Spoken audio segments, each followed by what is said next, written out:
বড় ধাক্কা খেল শাকিব খানের প্রিন্স।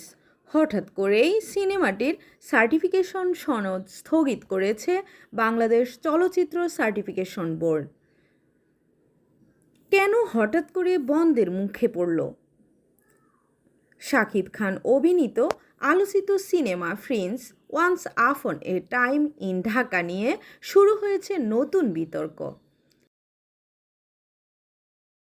সুবিধা হবে না, দর্শক পছন্দ করবে না, সেই যুগে আমরা সেন্সারই দিই। বাংলাদেশ চলচ্চিত্র সার্টিফিকেশন বোর্ড জানিয়েছে সিনেমাটিতে অনুমোদনহীন কিছু গান ও দৃশ্য যোগ করে প্রেক্ষাগৃহে প্রদর্শন করা হয়েছে। আর এ কারণেই সিনেমাটির সার্টিফিকেশন সনদ সাময়িকভাবে স্থগিত করা হয়েছে।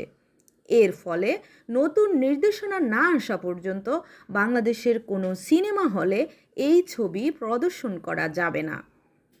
বোর্ডের অভিযোগ অনুযায়ী সিনেমায় এমন কিছু দৃশ্য দেখানো হয়েছে যেগুলো আগে কর্তন করা হয়েছিল।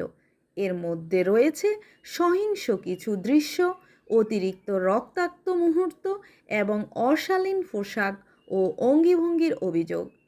এছাড়াও ধূমপান ও মাদক সেবনের সতর্ক বার্তাও নাকি পরিবর্তন করা হয়েছে বলে দাবি উঠেছে।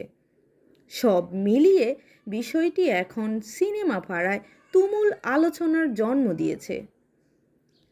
অনেক ভক্ত বলছেন এটা শাকিব খানের বিরুদ্ধে ষড়যন্ত্র, আবার কেউ বলছেন নিয়ম ভাঙলে ব্যবস্থা তো নিতেই হবে। সোশ্যাল মিডিয়ায় এখন দুই ভাগে বিভক্ত দর্শকরা।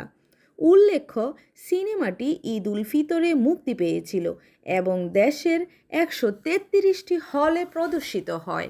এখন দেখার বিষয় এই বিতর্কের পর প্রিন্স আবার প্রেক্ষাগৃহে ফিরতে পারে কিনা। আপনার কি মতামত? এই সিদ্ধান্ত কি সঠিক হয়েছে? কমেন্টে জানাতে ভুলবেন না। ভিডিও ভালো লাগলে লাইক দিন, শেয়ার করুন আর সাবস্ক্রাইব করে রাখুন Short and 24 BD।